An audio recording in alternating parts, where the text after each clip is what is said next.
This is where we hold them. This is where we fight.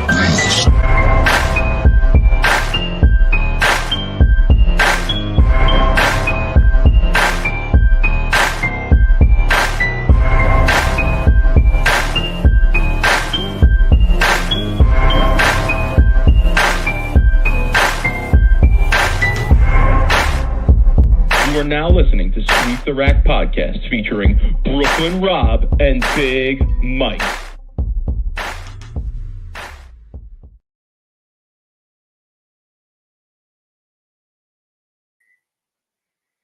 Rob, fly, Eagles fly. Well, how's it go? Down to I'm not the singing the Eagles song. That ain't- E-A-G. How about the mayor? I'll tell you what I'm more about right now. One of my favorite things of the Eagles season. I know you guys out there aren't Eagles fans, but if you want to, you can go to Barstool Philly and check this out, or you could go to $1 Million Worth of Game podcast Twitter and check this out. But there's a rapper from Philly, and his name is Gilly the Kid. Gilly from Philly? Yeah, Gilly the Kid was his rap name, and now he's a podcaster. He's with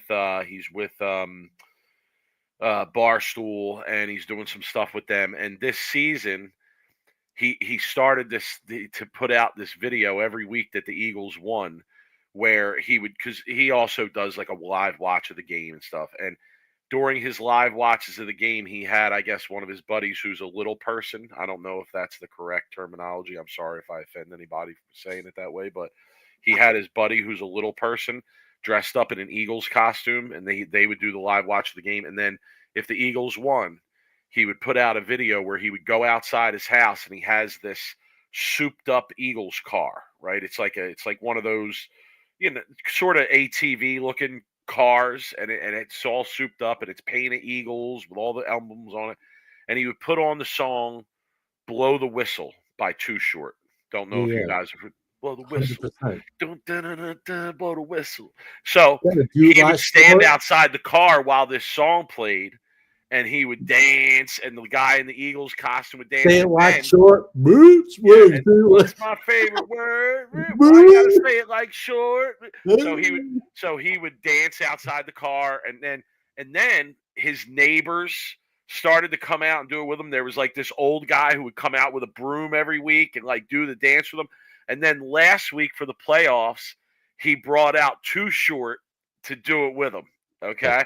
That's cool. That's been my thing. That's what I've been riding with this whole Eagles season. So yeah, that's what I'm on. As a matter of fact, I was just right before we came on. I was in the bedroom hanging out with my daughter, and I was watching on Twitter, and I was watching him do it yesterday.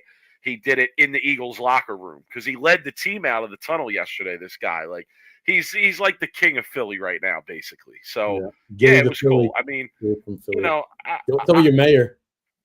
Yeah, spelling the Eagles wrong. I know. E-S-G-L-E-L-E-S. Yeah, they have hats and everything with that on it. I mean, they're going pretty far with that. But Mayor, listen, I mean, it's cool. You know what I mean? I like to gamble on sports here and there, and I'm a Philly guy. I'm an Eagles fan, so it's cool. But like, I don't get out of control with my fandom. I'll be honest with you guys. Like, especially in recent years, my time has become more valuable, and like watching football has definitely become less of an important thing in my life. But no, it's cool. I'm glad the Eagles made it. I rep Eagles all day. I'm going to try and clear my schedule totally for the Super Bowl so I can make it down to Philly and hang out with some of my people and catch the game down there and be in the environment down in the city. So yeah, it's cool, man.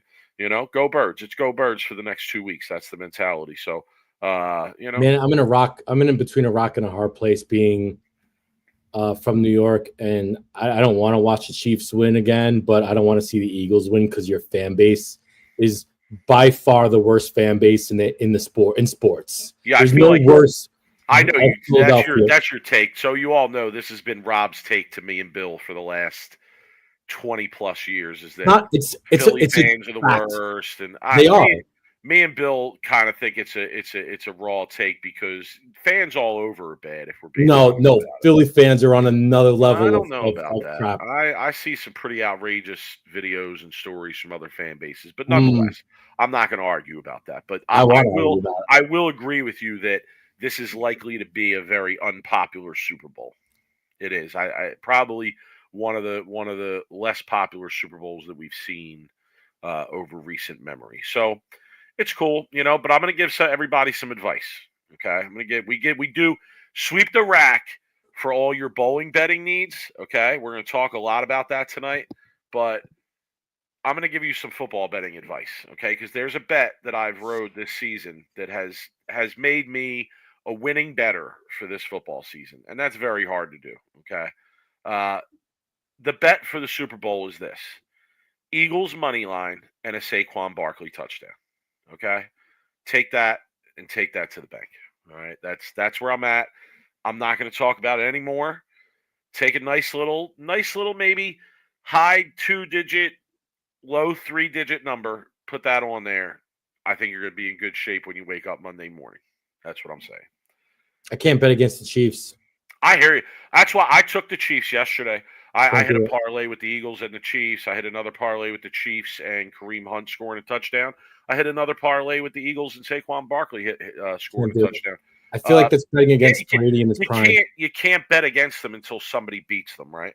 Dude, I mean, I feel like you're betting against the Patriots in their prime. It really, Andy Reid might be the best coach ever. Maybe. I know Belichick has the rings. I understand that. But, Reid's breathing down his neck at this point, number one, even with the rings. And for the amount of time that he's done it over and the number of the two different main quarterbacks that he's done it with and the rotation of players that he's done, I mean, all right, This isn't a football podcast, though, and we got a long one tonight. Yeah, but we don't have a league review, so we can get right into it. There's no league review. I had parent-teacher conferences last Tuesday, so I didn't bowl, but it was the first week of the second half. I'm glad to say, though, your boy got some rocks. Are you going to drill them or giving them away? I'm gonna drill these. I'm gonna drill these for myself. Look at you. I'm gonna drill these for myself. What did you get? Okay. I'll say what I got. I got that new Black Widow that looks real good. What is it? Black Widow Legend or something? I forget. I don't know. You're asking the wrong guy. It's the blue one. Somebody in the channel put it up. Yeah, I got an Outer Limits, a Radical Outer Limits.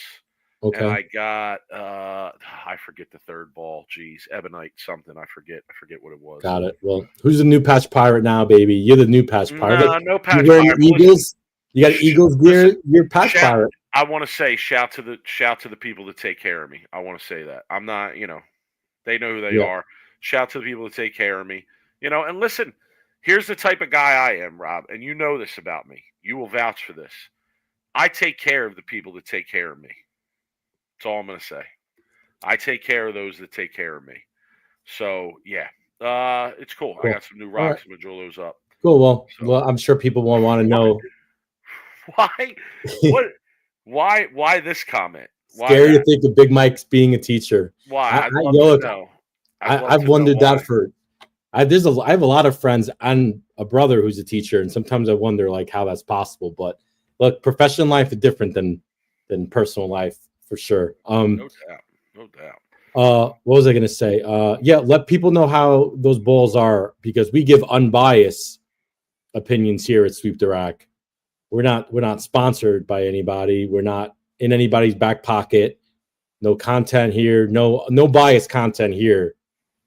Mike will give the unbiased reviews of those bowls he drills. Let people know if they're good.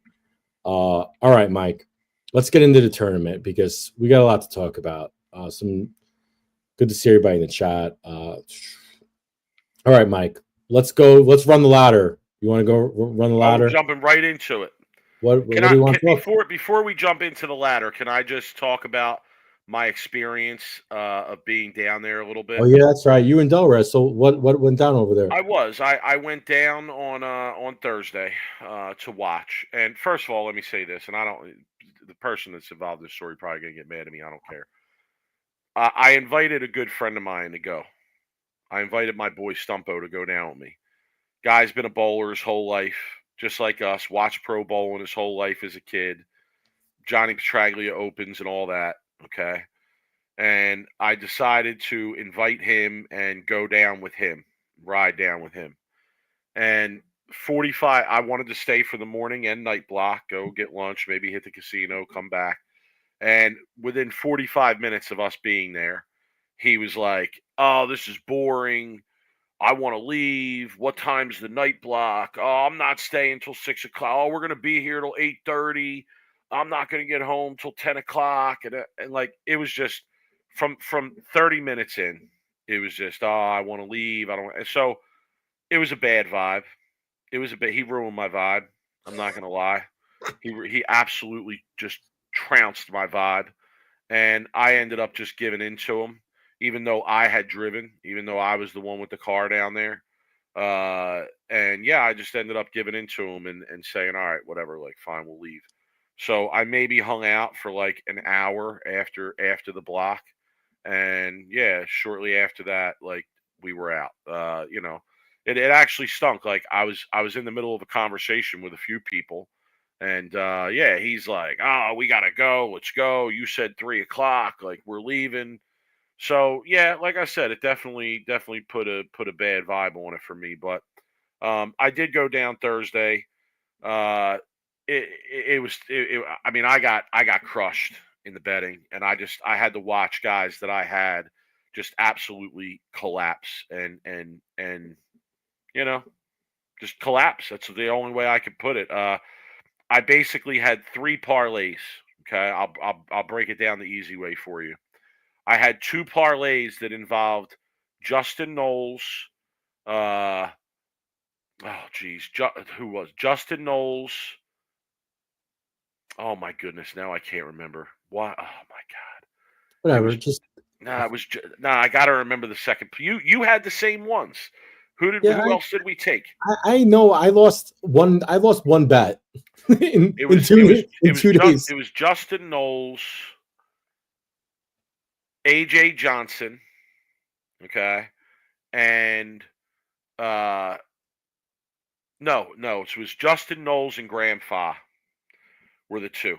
Justin Knowles and Graham Fa were the two that I had, and then I paired them with Thomas Keiko and Ryan Barnes, okay, and one of them hit, but the other one lost because Keiko opened in the 10th of one game where he had a chance to go up 3-1, and then he threw a gutter.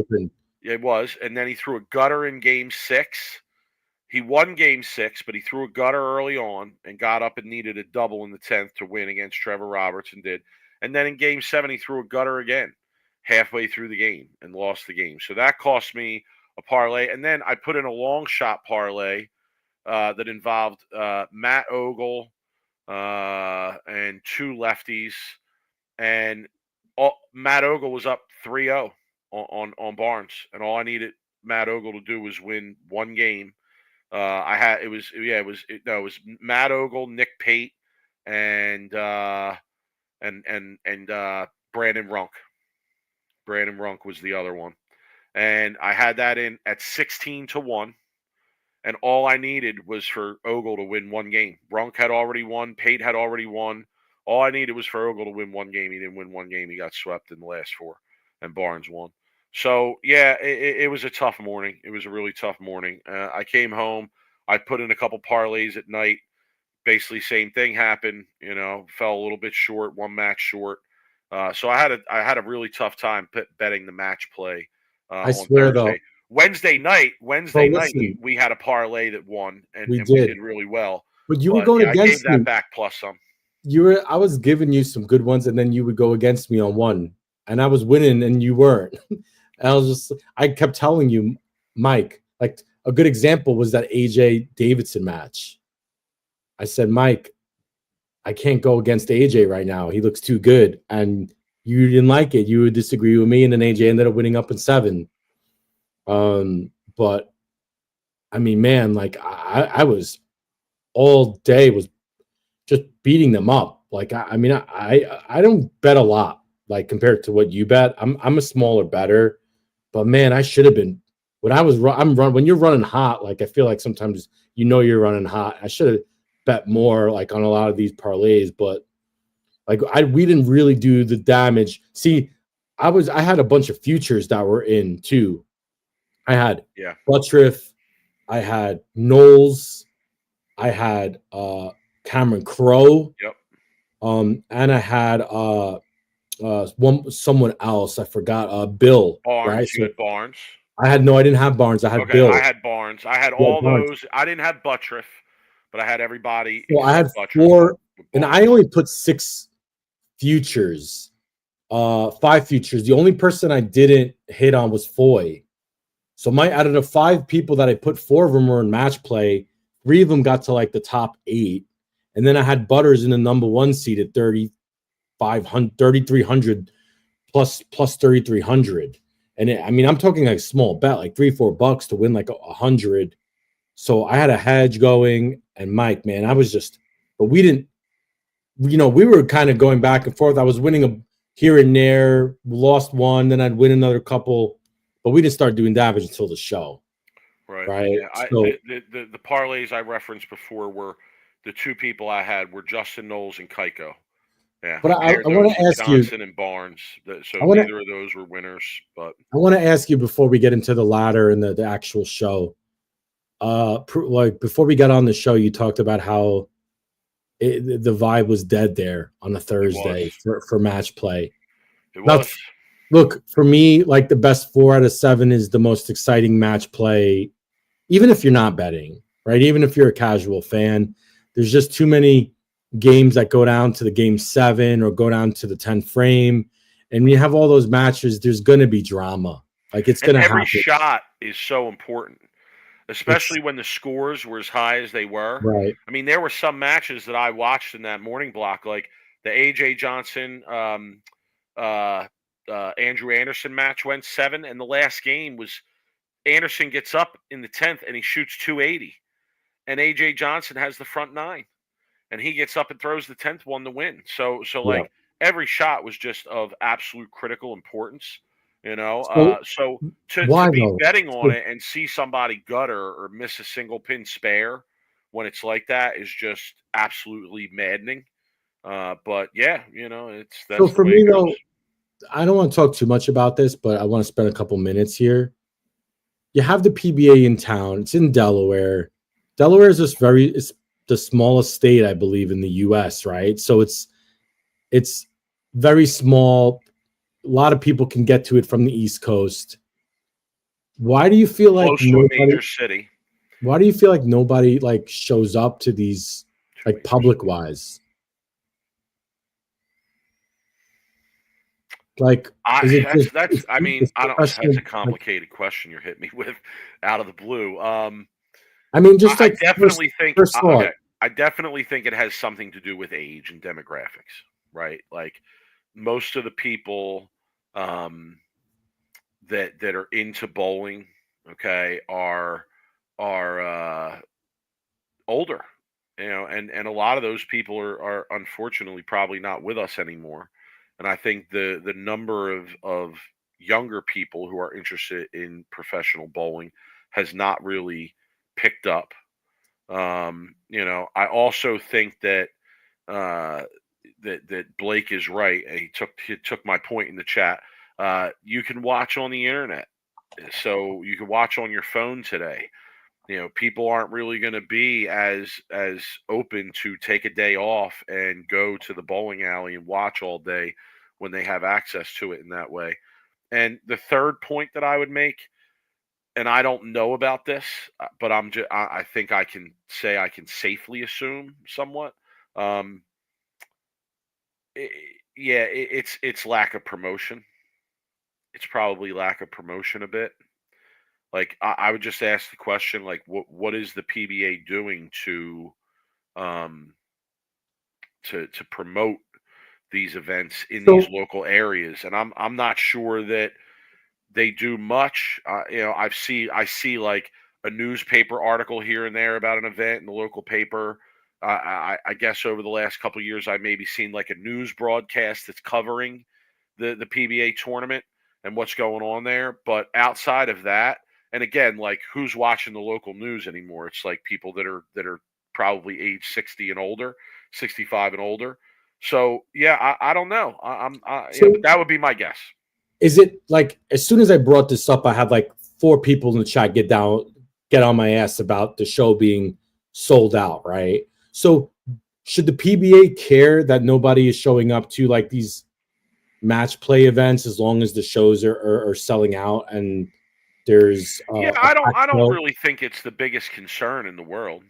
Okay. I don't mean to paint that picture if people think that's what I'm saying. I'm just asking because like I'm just asking why like there wouldn't be. I guess I'm a little bit old school in the fact when we used to go watch match play at these PBA tour events, it would be packed wall to wall people, and I guess like that's where my mind is. I guess maybe I'm a little bit old school in the fact that I think if the Professional Bowling Association is at a tour stop near your house, that people would find a way to go there regardless if it was a Thursday morning or a Friday night.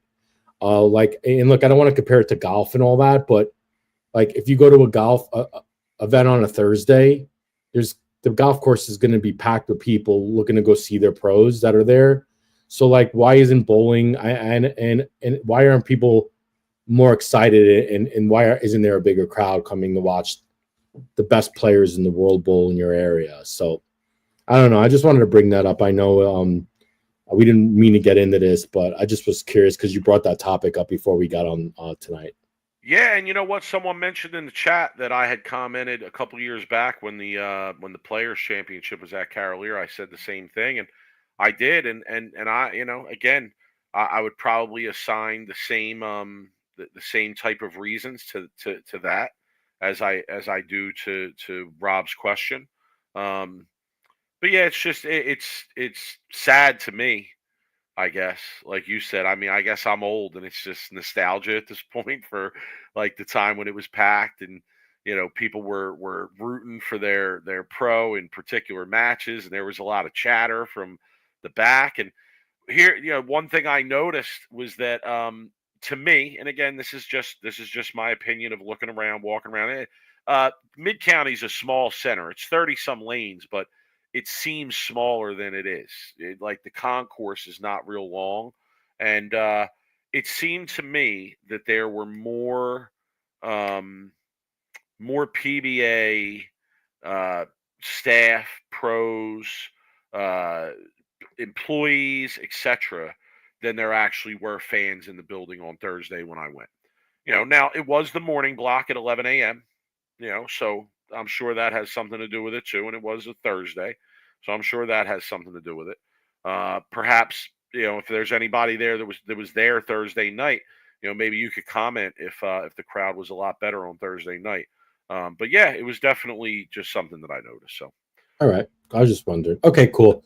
So let's get into run. You want to run the ladder? All right, let's get into it. And we're while we run the ladder, we'll talk betting. Yes. Yeah. We'll talk some of the bets we made here because while we struggled, we did well Wednesday. We struggled on Thursday. Wednesday was a good day. Thursday was a bad morning. I call Rob on my way home Thursday, right, from Delaware after dropping my buddy off, and I'm in bad vibe central. And I tell Rob, and Rob's like, all right, here's what I'm thinking for the night block. And I'm like, Rob, I think I'm out. I call him back like an hour later, and he's like, I knew you were going to call me back. I knew you'd be back in before the block started. And I was like, yes, I'm back in. I'm like, let's talk. So we still had a tough Thursday night, sorry. But we came back, and we came back big on Saturday for the show. So let's run the ladder. If you're new to the show, and this is your first time watching us after a PBA event, we have a rundown that we do for every PBA event. Okay, so first we're going to do what we call running the ladder, which is where we're going to review each match of the step ladder, give some thoughts, talk a little bets that we made, and then we have awards that we give out each week. Yes, Rob? We have a whole set of awards. So some of you are aware of this. You might have your nominees for your awards. Keep those handy. We'll be there in a few minutes. If you're not familiar, get familiar, stick around for a few minutes, hear us go through it. And if you want to, watch the PBA event, U.S. Open this week, Rob says it's the best week in bowling. I disagree, but Rob says it's the best week in bowling. So if you want to do it for this week, you can easily do it for this week. So, all right, we run the ladder, Rob, and our first match is a match that we decided betting wise we were going to lay off because it was Michael Davidson and it was AJ Johnson, and we didn't know what the scores were going to be like. I pressed all the right buttons on Saturday, including not pressing the button either, because my gut feeling was AJ was going to win, and if I was going to bet, I was going to bet AJ for only one reason, and one reason only. AJ just has a ton more experience on TV than Davidson does, and that was my only reason why I would have bet on AJ's way. But to Davidson's credit, Mike, Davison looked very calm and very cool on the show, and it's probably because of how good his reaction was. Like seemed very loose, and his reaction was very good on the fresh. And I think, to me, that was the difference in just that match. Like, I just think Davidson just had a better reaction throwing that new Venom ball that Motive put out than AJ did throwing that micropolymer urethane that Motive puts out that I am not a big fan of. I'm not a big fan of those micropolymer tanks that they have. So I think Davidson took the gamble. I think was using that resin, that Venom, new Venom ball, I think pretty much the whole tournament. I don't think he used urethane. So yeah. So I mean, I thought a lot of righties didn't use urethane. A lot of them did it, which was surprising on a 35-foot pattern. Yeah, but the volume was super high. Right, and it shows you. I actually thought I mean, obviously, when I'm watching qualifying, I'm kind of keeping an eye on Bill for the most part, as I'm sure you do too. Yeah. And I thought, because I was watching on my phone most of the time, it was hard to see because the app, the full screen button wasn't working, but I couldn't really see what ball he was using. I thought he was using a black hammer, and when I talked to him on Thursday, I asked him, and he was like, "No, I wasn't. I was actually using that new Widow to start for most of the blocks." So, yeah, that was definitely one of the stories of the week for me. Rob, was like urethane really not being in play on the right, but being in play on the left. And I mean, clearly, I think you could see the advantage that it gave the lefties to be able to stay in that urethane throughout the week. So is that a lane topography of just the nature of the house that the left side? That's a great question. That's a great question. I certainly do not have the technical expertise. Okay, speculation. Let's speculate. Forget the expertise. Speculation is that's normally a pretty good lefty house. I mean, we talked about it last week. It is. I mean, it's the house where Simonson won the title throwing back up. So yeah, we talked about it last week. Remember about who we're going to make bets, and I was like, I'm riding the lefties. Yeah, for sure. And it worked out. It worked out. I mean, at one point in the tournament, we had Cam Crow for like $2 to win $550, and he was in second in qualifying, get the bye going in the match play. So, okay. Daniel says less traffic. I don't believe that's less traffic. I think it was a house tendency thing because the righties weren't even throwing urethane on the fresh, most of them at least. And so with that volume, I mean, does the traffic matter that much? I mean, is more traffic? I don't know. More traffic is going to mean more transition and more carry down. But even if that was the case, the righties would still have been throwing it after first game on a 35-foot, and then moved out of it after first or second game when the transition hit. I just think it's a house.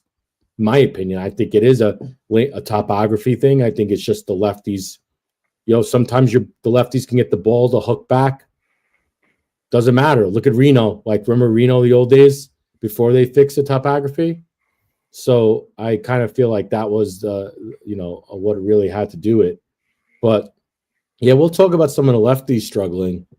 Some of the good lefties struggling. I think that was a surprise of the week too. But we'll talk about that when we go through our awards because I have some of those awards to give out.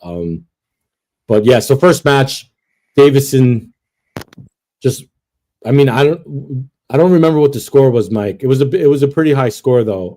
If I recall, I gotta look it up. Well, You the remember over under was that game was 465.5, and yeah, that's one of the reasons we decided to lay off because it was very high. And another thing, and I'm gonna give us credit here, and again, like we talk a lot about how sometimes we feel like we have the edge and see things that help us with the betting, um, and what we noticed at a certain point during match play was that Graham Fa looked somewhat unbeatable. I called it Okay, and I we wrote did. him. We both did. We both did. I mean, we said to each other, He did. Graham Fa looks unbeatable. I Looks hurt. text you, you text me, like, yo, his look looks superior. There were two guys that we thought their look was superior to everybody else. It was Graham Fa and Michael Davidson. Okay, those were the two Yeah. people Look that at we were Graham like, Foss wow. scores in his matches, like his first two matches. They were saying. So going into the show, you and I were like Team Graham Fa all the way. Let's Fa. go. Graham Fa at 4-1. Graham Fa at plus 400. Okay. And we took it all the way.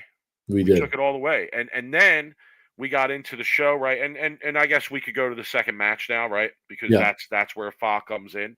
Yeah. And because we had Fa to win at 4-1, and we felt very strongly about Fa bowling well, and Davidson was bowling well, and they lowered the over under that game to 455 and a half. 455 and a half. Mm-hmm. So we went Graham Fa and the over. Over. Okay. And in that game, listen, shout to Davidson. Davidson is a dog. Let's be clear. Davidson is a dog. Okay. But he gave Fa everything he wanted. And Fa gave him an opportunity. Fa gave him an opportunity, and Davidson just didn't make his best shot at a bad time. Dude, I think Fa's first 5 shots, there were no doubter strikes. Mm-hmm. I mean, they were 10 in the pit, like absolute machine. I might have think he was going to bowl 300 at one point. I did too. I thought, man, we should have took Grand 5 for 300 here. So here's my like, I guess analysis of the match is, and I'm gonna piggyback off the Ring 10. He wrote, exciting to see Urethane not in play finally. I disagree with that, and I think this is where the righty lefty argument is going to come into play here, because Davidson using a performance ball had a lot of room to the right, but you kind of knew it, and you saw it in the Pate match. It happened where if they missed a little bit to the left, or they squared up a little bit up on their front part of their angles. If that ball didn't have the very steep angle, yeah. And listen, that was on the show when I was watching in person, and they'd bowled a few games on the same. I mean, it was wild, the angles that they were playing. And if that ball did not have that steep angle through the front part of the lane, it was not. It was. You're right. It was going to go high. It was clear. And it happened to Davidson in the 10th, right? And we'll talk about Pate, but it also happened to Pate in the 10th, where they got up. They needed the cheddar, right? They needed it. They needed to throw a shot. And what happened? They grab a little bit, their angles. They're afraid maybe to go too far right. They're afraid to throw a gutter, which there was a lot of them this week, because if they were trying to open their angles, and then boom, split for Davidson. Fa, on the other hand, throwing that urethane, he had that little bit of miss right. If he did miss right, it wasn't going to be like a dead 7 through the face. I think that's what the urethane, and that's what the advantage of the urethane gives to the lefties when they're able to throw it and the righties can't throw it. I mean, I just thought it was a very, very interesting dynamic to watch when the righties had all this free hook, but Fa had a lot of free hook himself, but also had a lot more push than the righties did. So anyway. How about this question? I'm no two-handers on the show. When was the last time that happened? It wasn't as long ago as you think, Mike, from the chat. It wasn't as long ago as you think. I saw this discussion on Twitter. I think it was 2022 or 2023 was the last time that happened. However, The reason I bring that up is because I want to ask you this, Rob. Do you think the two-handed rev rate production plus the inability to use urethane and what you just talked about with the sort of unpredictability of missing left and not, maybe you get a little too far right, you go in the gutter, you get a little bit left, you're going high. Do you think that has a lot to do with what Mike is asking about no two-handers really, making the show this week? I think Belmo said it on the show. If you listen to Belmo's commentary while he was out in the booth, that his rev rate was actually against him this week there. Because I think he said that if he got it right, it hooked too much or it used up too much energy. I don't remember exactly what he said, but he did say his rev rate counted against him. It wasn't a coincidence that the two-hander that made it the furthest, Keiko, doesn't have a high rev rate as a two-hander, right? I think Keiko is a two-hander that throws it like a one-hander, right? So, and I think we'll look what happened to EJ Tackett, right? High rev rate. Still made it far because the kid is the best in the world, and you can't convince me otherwise. But he ran into a butt trip who was using a urethane, and that's his bread and butter. So I did think that the rev rate would count it against a lot of those players. Yeah, that's fair to say. Barnes was in that. In it. Matt Ogle was in it. Troop was in it.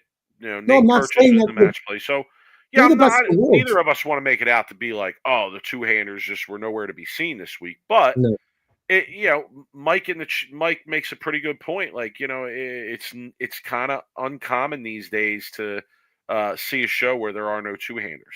So yeah, and I think the lefties just had it too good. They did. The lefties. If you had the look on the left, it was better than the right. It just was. Like, it just showed the ball going into the pins looked so much better. Like, look at Fa. Like, we talked about Fa having such a great reaction. Dude, his ball was going through the pins with a black urethane, right? And it looked better going through the pins than Ogle's ball and Ryan Barnes going through the pins, trying to stand left of 15 and try to get it off of the gutter. It just was a better look for them. No doubt. All right, so that second game, Fa wins, right? Davidson gets up with a chance to win, and I mean, I needed Fa like I needed air in that game, because not only did I have him to win the tournament, but I also had him to win that game and the over. Fa and the over. Fa and the over. So we hit it. And the over. We hit it that game, right? And I called you up during the commercial break. And what did I say before you? You answered the phone and you were like, Fa and the over. And I was like, okay, let's go. We're riding Fa and the over. I agree.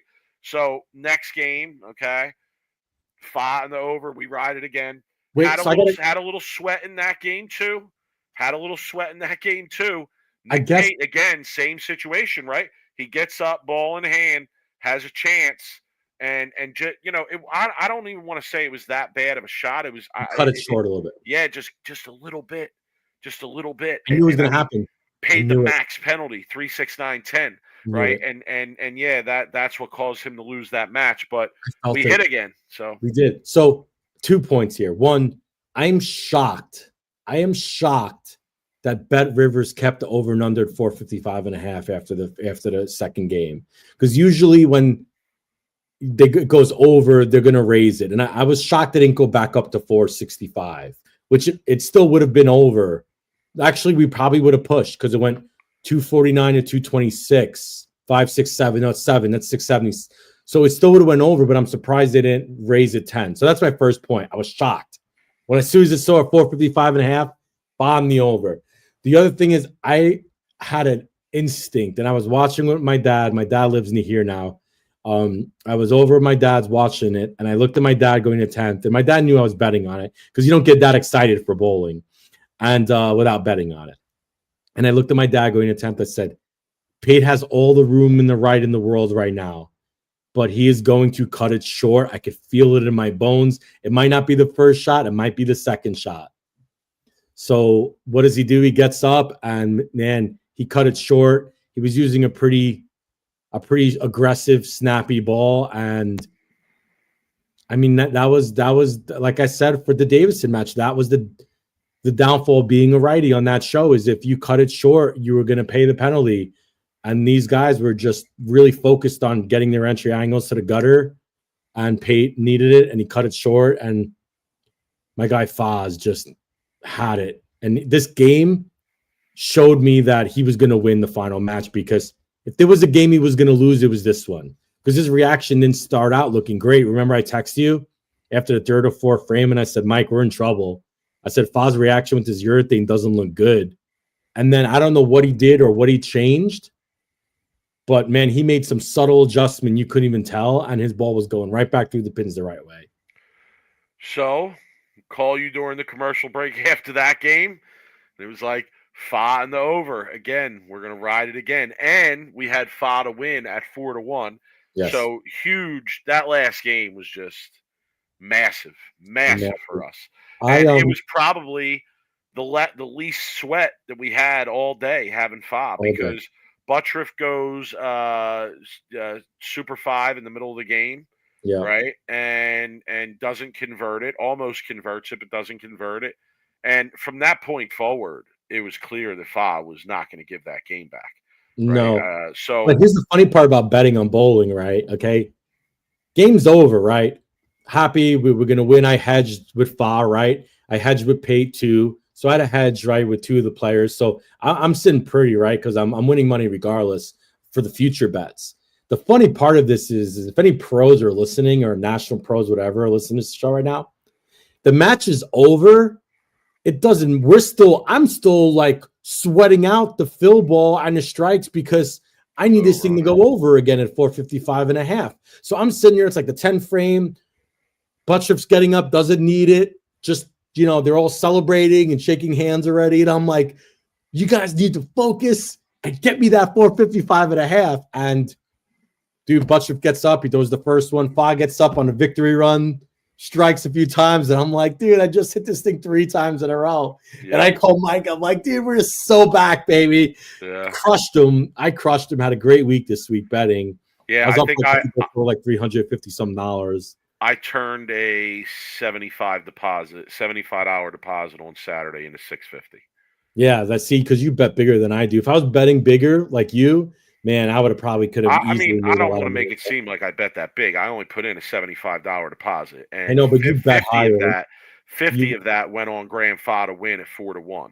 Yeah, so that alone got me $250 back, and then I took the other 25 and went Fa over game 1, game 2, Fa over game 2. I just kept running it back. I was just running it back. So the odds on that player to win and over or under, I mean, I gotta say, like, they're somewhat generous, So like you're getting 4-1 there. So that game 2, I think I bet 20. I turned 25 into 150 or 125. So yeah, I mean, it's easy to, if you get rolling, to kind of make some money there, and you have your spots there. So yeah, back to Butters real quick though. I do think this was one of those situations where you see all the time on tour, where being the number 1 seed really hurt him in this instance. Dude, Fa was already 2 matches in. He knew the pair. He knew everything going on. He was comfortable. Swing was free a little bit. Butters, his first show in a while, tough year last year, trying to make a statement, come back, all these things. And I really believe that he was nervous. He looked nervous. Fa was relaxed. And I think Butters would have been a lot better if he would have been in Fa's spot. And I think he would have been able to maybe do a little bit better on TV. But man, he just struggled, and he was nervous, and his ball was hooking early, and he just couldn't get his feet under him, and the game goes fast. Fa was just too hot too. I mean, he shot 279. He ran into a buzzsaw. Like Fa was just too hot. I mean, shout to Buttriff for a great first tournament, and I think I speak for all the fans here that we're glad he's doing well and got himself together personally, and obviously you see that he's bowling well. So Mike, he just ran into Fa. Fa was just too hot. What did first? Did they bring any money? Did you hear 20,000 for first? I'm pretty sure 10 for second. So probably like 2010, 7, 5. I don't know. I don't know from there. 5 maybe for 4th place. That's an Not interesting 100% point. sure. Anthony, It's on what's the up, man? PBA website though. What's up, man? Gio, if you want to go on the PBA website, it is on there. So Anthony writes, they need to get rid of the stepladder format.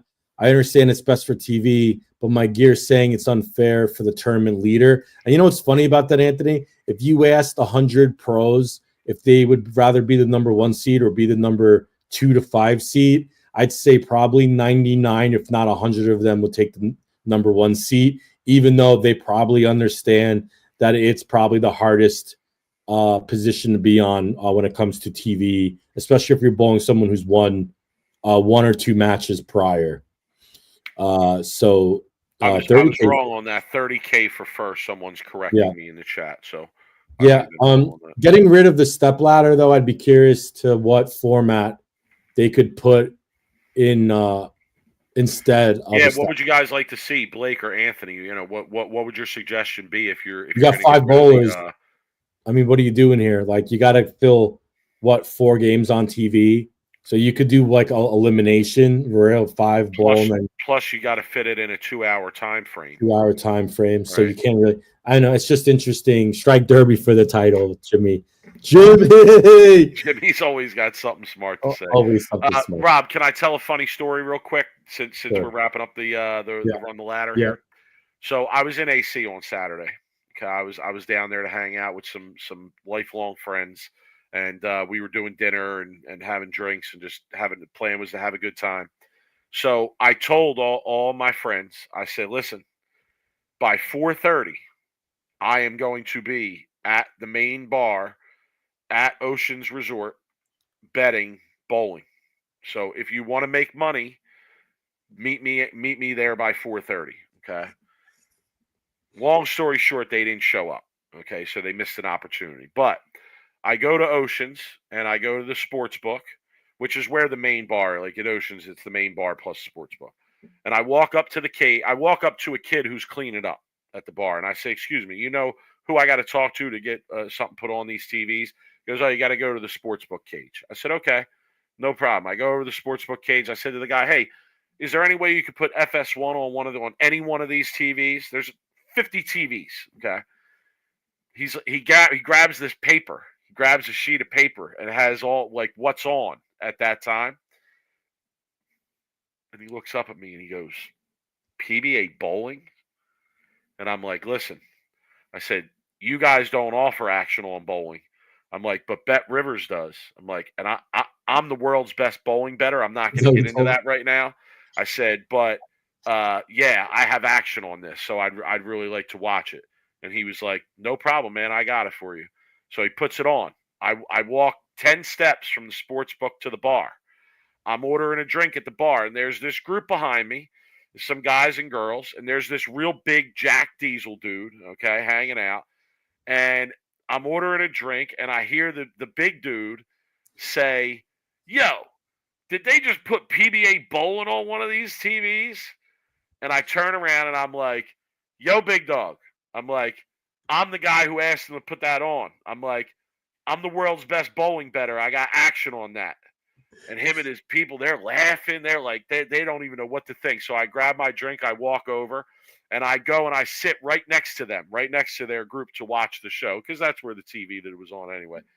And yeah, they, to their credit, they struck up a conversation with me. They were like, "Yo, are you seriously the world's best bowling bettor?" I was like, "Well, I don't know. That's debatable." I'm like, "But that's the claim we make." And the one girl's like, what did she say to me? She goes, "So like, are you like really into bowling?" And I was like, "You're going to think I'm a complete nerd when I tell you this, but yeah, I actually do a bowling podcast too." And they were like, What, like bowling podcast? What?" So, yeah, I had to throw it down for them. I had to let them know. And then they were following along my bets. Like they saw me, they heard me on the phone with you.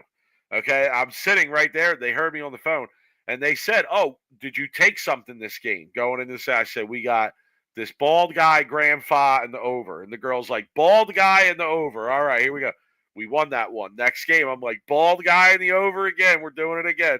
Did it again. Then I said, "Yeah, I had him at 4-1 to win too." By the end of it, the guy was like, "Yo, give me your phone number. Give me your phone number. Does this go on every weekend? Does this go on every weekend? Like, I'm gonna text you. You know, is Bet Rivers available in Baltimore? That's where he was from. So Dude, Kevin, started out with save some tail for the rest of us, Mike.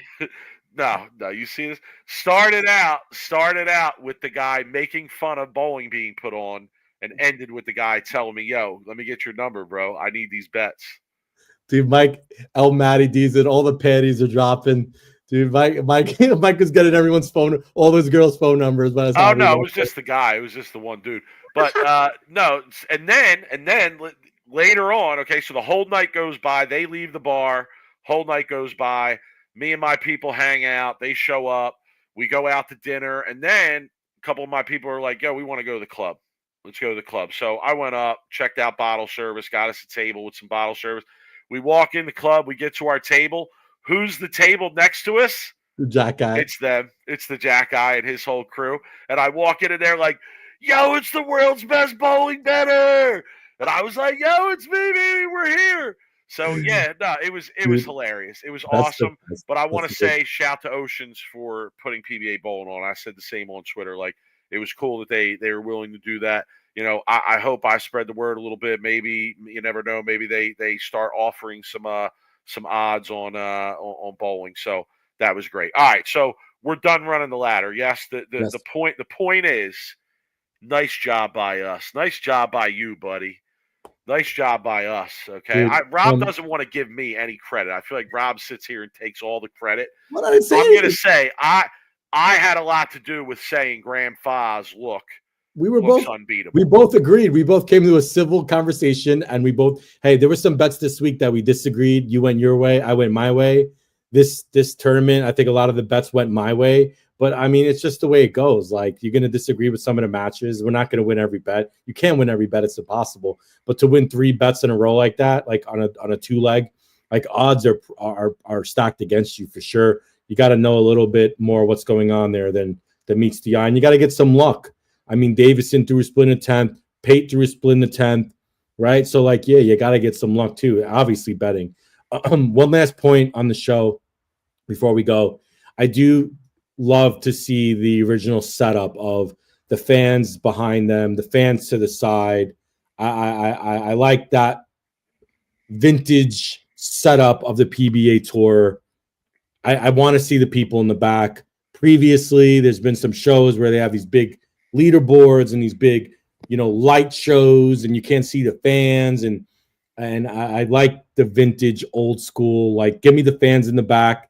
Give me the fans sit on the lanes. And I kind of feel like it's definitely a better look for the PBA. Oh, Anthony's hating. You hating, Anthony? You're right. Follow us on Twitter, bro. You can make money with us too, bro. You're right, Anthony. Look, hey man. I mean, look, it is what it is. Yeah, we get lucky sometimes too. All right, let's do some of the awards. Let's start with ride with and not ride with. So if this is your first time watching, we do awards. This is the who you want to ride with to the next tour stop. I think they have like an 8 or 10 hour ride to Indy, right, for the U.S. Open from Delaware. It's probably 10 hours. A lot of guys were flying. A lot of guys were flying. The big shots were flying. But, if you were going to pick one pro that you would travel with, let's just say, to the next tournament, and one pro you're not traveling with, right, who would it be? So I'm going to start with riding with, okay? If this is easy to pick the number 1 seed, it's easy to pick Fa, right? I try to avoid picking the guy who won, unless it's like a real, like, shocker, right? I'm running with AJ Johnson, okay? He qualified 24th, okay, and got in by like 6 pins or 5 pins over Stu, right? He parlayed this format of a best of 4-7 into a TV show and had a really good chance to really make some waves on the show if he gets by Davison, right? So I'm riding with AJ Johnson. I mean, I feel like I watched him a lot this week, a lot of his matches. I bet on him. And I told Mike, I said, man, AJ is just like, looks real good, focused, more relaxed than normal, but still kept the same kind of intensity. So I think this could be a really good year for him if he keeps up, this Delaware, how he performed. So I'm riding with AJ Johnson. Okay. My ride with has two different purposes here. I'm going to ride with Thomas Keiko. Oh, you're riding with Keiko? I'm going to ride with Keiko. There's a couple of reasons. Let me give you a couple of reasons. Because he won't talk, so it's like kind of like. Well, we're not going to talk. We're going to listen to European house music. Oh, I like it. That's one of the reasons. I like it. We're going to be bumping the whole way, okay? That's one reason I'm riding with Keiko. The second reason I'm riding with Keiko is so I can yell at him the whole entire time, all right? Because homeboy cost me 2 parlays throwing gutters and opening the 10th, okay? 2 parlays throwing gutters and opening the 10th. So every once in a while, once an hour or so, I'm going to turn the radio down from the European house music, and I'm just going to yell at him.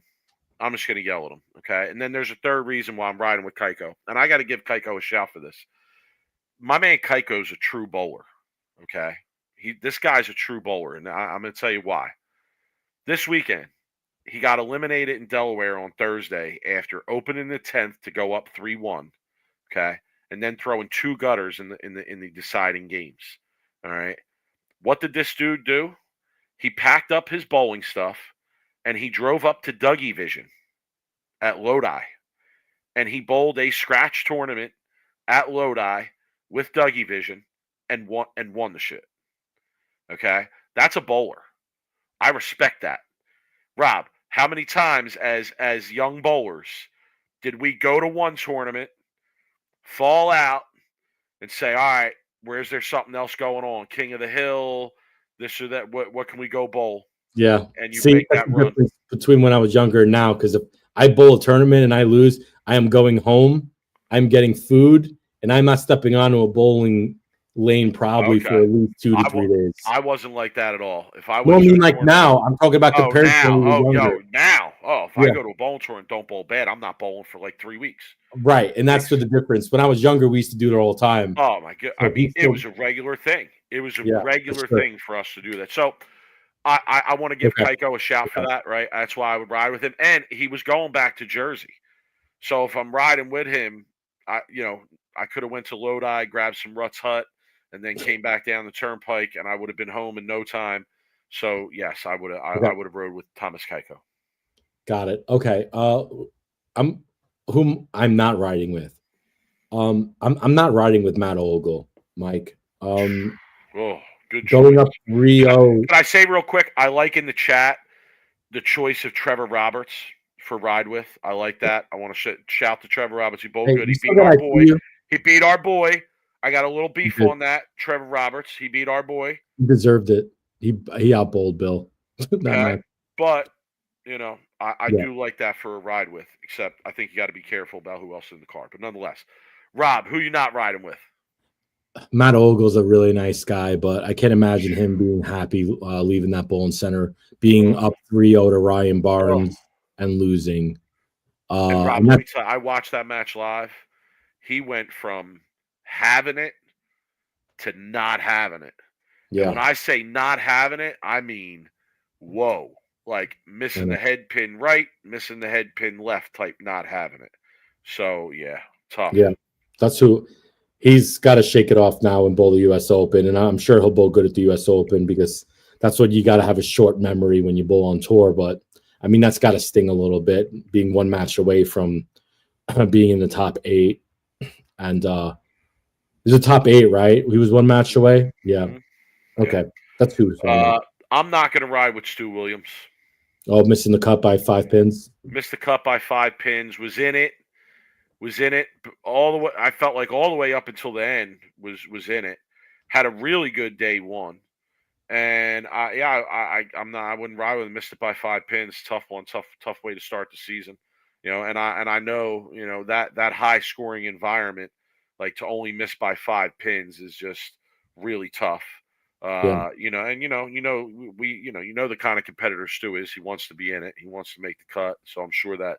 And you don't know what's going to happen. I mean, look at AJ, right? Like, yeah, I can't imagine. Well, that's what I'm saying. Like, you want to make the cut at this tour, because once you make the cut, anything can happen, right? Yeah. And yeah, I mean, that's got to sting a little bit. So yeah, I feel like I wouldn't be surprised if he had a little bit of a heated and quiet ride to the next event. So I wouldn't. It's funny because people in the chat, John Clinton, asking about the U.S. Open pattern. Yeah, that's crazy. We might talk a little bit about that before. We're going to run a little bit late tonight. Some other people are talking about Ronnie Russell. Well, let's go to our next award. Well, dumpster diving. Dumpster diving gold medal. So the dumpster diving gold medal, if nobody knows what the award is we pick one pro who finished bottom. That doesn't have to be pro. Well, I guess, yeah, most of the time yeah, we do keep it. We're not. I'm usually not picking an amateur. We don't pick an am. Yeah, you're right. Or even like not a full-time pro. Even if it's a PTQ guy, I normally wouldn't pick him. Right. My dumpster diving, it absolutely, without a doubt, has to go to Matt Russo.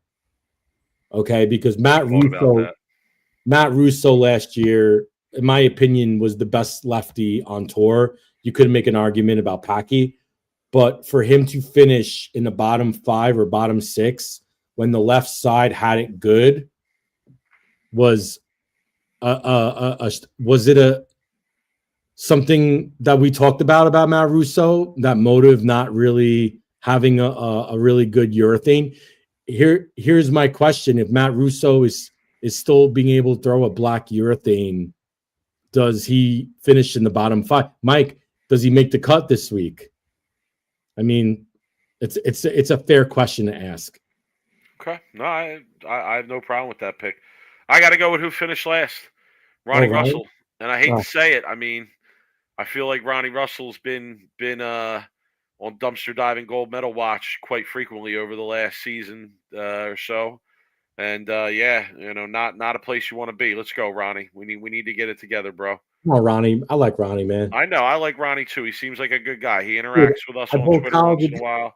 I bowled college against him when he was in Vincennes. Okay. Yeah, a lot of talent. Just a lot of talent. Really, just hasn't put it together. No doubt. Let's go though. Let's get it together, bro. All right. Let's talk milk carton.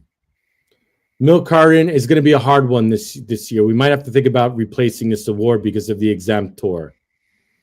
But right, I thought about that. We may have to come up with a new award to replace this, being that we're not going to see a lot of unfamiliar faces. But I don't think it's impossible to do it, because I think we're going to get a sprinkling here and there from week to week. I think you're going to see, some legends show up. I think you're going to see some guest spots. Maybe you're going to have some people come from the PTQs that we haven't seen from a while. But I got Graham Fa for my milk carton. Okay. And I know, he won the tournament. Strange pick to give milk carton to. Milk carton is a player who hasn't been around in a minute. They've been on the milk carton. They've been missing, and now they're back. So I have Graham Fa. Last title 2016, 2023, only 2 match play appearances in 10 events. So yeah, I mean, welcome back, bro. What a way to get off the milk carton. Yeah. So I'm going to throw it out to the people listening here. If you have a good award you want us to see, could be completely out there, that you want to throw it in the chat, email us, let us know what award we should replace milk carton. My milk carton is going to Buttriff. Okay, because Buttriff hasn't been around. Last year he had a tough year. Finally makes the show. He's in the finals. So Buttriff's my milk carton. Great pick. I like Santu too. A couple people in the chat, Jimmy. Yeah, but Santu, Blake saying Santu. I like that pick. He's still been both very good. So he's still one missing. No doubt. Good to see him out there though. Yeah, good to see him. Let's go spare shooter. I mean, anybody that might bet on, that's my. Let me say something. The amount of spares that these guys miss is just, it's shocking. I'm serious. If you watch the qualifying and you watch the match play, the amount of spares, single pin spares that these guys miss is just shocking. It's shocking. Like, Rob, I've watched bowling for years. I have never seen spares be missed like they are in this environment. It is just like some of the Well, I got stuff a I question saw on was that. just amazing. Like I saw Trevor Roberts in the match against Bill miss a 9-pin in a spot where he was trying to close out a game, and he missed a 9-pin. I So I got a saw guys question. miss 6 pins. Do you think that, Like, and this is just honest opinion, because back, and I don't want to, I hate comparing old school PBA. Like I'm talking like 70s, 80s, Mike, 90s no, even. go ahead, Rob. Compare, because Is when it it a comes to shooting generation? spares, you can compare. It's there ain't much to it. You shoot it straight, you Yeah. shoot the spare. But go ahead. Is this a generation thing? Like, is this like from a result of just like a lot of high scores and a lot of strikes going down the lanes, where the pros, especially this week, when I mean Davison, we didn't mention, but Davison broke the single scoring record for 12 games, right? By beat Mike Colby. But so I'm saying is, you got a tournament now that these guys are throwing strikes and nonstop strikes, and now all of a sudden you got to make single pin spares. You tend to miss more, no, because first tour, first event of the year, right? Not maybe a lot of practice, a lot of pros not really being too No, see, sharp. that's just unacceptable. No, I'm sorry. Like you can't let professionals off the hook by saying they're rusty or they didn't practice enough. Well, I'm asking, No, like, no, like I don't care. Practice it then. How do you, yo? How do you come out to bowl on tour at the highest level of the professional game, and your spare game ain't A plus plus? Are you joking? I mean, think Like about, you're like, bro, you're wasting your time if that's what you're doing. I mean, think about some of the all-time great pros. You never saw them miss single pin spares, Mike. You I remember never the first saw time them. Walter Ray missed a spare on TV, I almost pooped my pants. He missed a spare on Yeah, TV. Kevin Williams is another one, misses a lot of spares. I saw Kevin Williams is ridiculous. Kevin Williams is ridiculous with the spare. Listen, I'm going to say this. I hope he sees this, honestly. I'm a Kevin Williams fan. I like Kevin Williams. I think he brings a great vibe to the show. I want to see Kevin Williams on TV. I want to see him do his thing, okay? But my guy, if you're going to get there regularly and give us that opportunity, you better learn how to regularly make spares, bro. Because it was just atrocious.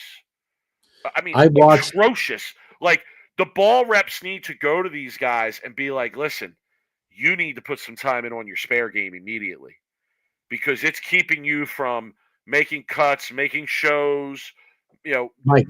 Going further. I mean, it is just unbelievable. There was one game, Rob, when I was watching live on Thursday, and thank God I had the other side of this match. I just would have been sick with myself. That Kevin Williams had a chance to close out a game. And that's another thing I'm going to talk about in a minute. Pin, right? No, he goes gutter, spare, 7-pin, miss it in the 9th and 10th frame. What? I watched. I remember. Go ahead. Sorry. I logged in Thursday morning, and I watched in a matter of the first 8 frames of the Bowl TV main pair, meaning they were bouncing back and forth between 3 or 4 pairs. Or I watched 4 single pin spare misses in the first 7 to 8 frames when I turned on the Bowl TV cast from 4 different pros. Yo, shout to Jimmy Callahan, who's in the booth now. I'm surprised he's not with Storm anymore, but he's in the booth now. He talked about it all through qualifying. Like just how many spares these guys are missing. And listen, I'll be honest, Rob, I don't care what the scoring pace is. Every time you miss a spare, it's 11 pins. That's not significant, even if the scores are high. There's not a difference between 268 going front 4 9 out rather than 279. I mean, it's atrocious. Jimmy I saw Callahan. situations where one bowler got up in a match. I think this might have been the Williams-Knowles match, actually, where one bowler got up, went 9 out. The next bowler gets up and goes 9 out. Yeah.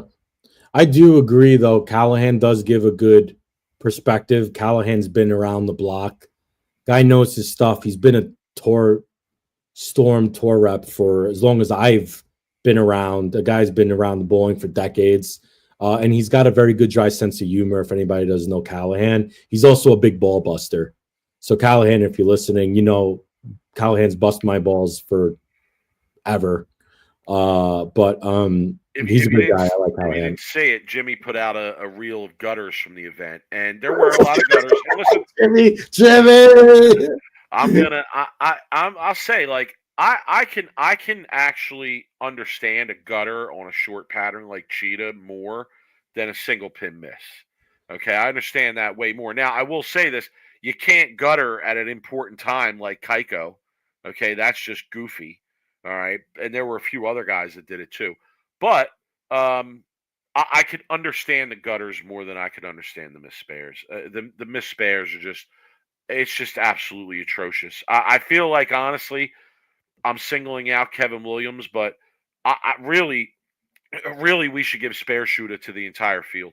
I said that anybody that Mike bet on gets doubt. spare shooter. Okay, right, our last category is I see you, Hoss.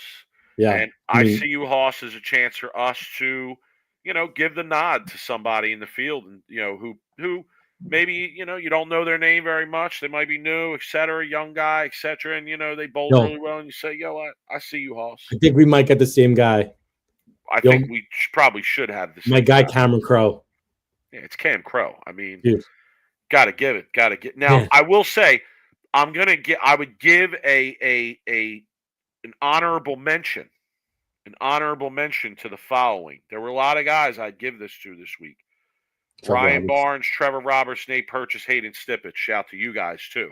But the guy who gets the award, and I'm going to say, I see you, Hoss, is Cameron Crowe. I threw that out last week, Mike, when we were talking about Cameron Crowe. Nobody knows. Cameron Crowe has a pedigree, and I said it. The kid is won as a junior. He's very, very, very good. And when he gets his experience and he learns what he needs to learn, Cameron Crowe is going to be there. Trust me. He's a great bowler. And the more experience he gets and the more he learns, he's going to get his titles. Believe me, he's going to get his titles. Was there a double? There was a double gutter. Who threw a double gutter? Do we know? Oh, I forget who it was. Yeah, and I agree with Mark Cantor. Cam Crowe's got a crazy good game and personality too. I think he's great. I would love to see him make some shows and really show his personality too, because that's important. I always talk about personality, charisma, and just like being fan friendly. I think Cam Crowe his game is great. High power, high revs, fun to watch. Nothing but great things to say about Cameron Crowe. I've never met him. I like to meet him though. Seems like a really good AJ Chapman. Get out of here. Are you serious? It was really AJ Chapman? Dougie Vision. Did you see Dougie Vision had the sign on the PBA? Someone threw Dougie Vision. Yo, we got to get it. Yo, we need a fan out there with a sweep the rack. We need a sweep the rack sign. Next person who makes the show watches, if you're listening, if you're in the crowd, man, we want a big sweep the rack. If you put a big sweep the rack sign up, we will have you on as a guest. How does that sound? I will have you on as a guest. We will talk to you about your experience on the PBA, but you need to throw a sweep the rack sign up. AJ Chapman went double gutter. Anyway, Dougie said we famous. Yo, you're more famous about the Puff Daddy tournament that you ran than you are the sign, man. I love it. We gave it worst of the year, Dougie, just so you know. It went viral on TikTok, too. It won Rob's worst of the year. I know. I love it. But worst of the year in a good way, though. Worst of the year Jimmy, in a good way. Signing coming. You're coming on, Jimmy. All right, Mike. Jimmy. I'd love to have Jimmy on. I'd love to reveal the face behind the memes, baby. Let's do it. Let's do it. Me and Jimmy have hung out in person before. Let's do it. All right, Mike. Anything else you want to talk about on the show? We want to do a little bit U.S. Open. I do want to talk about something.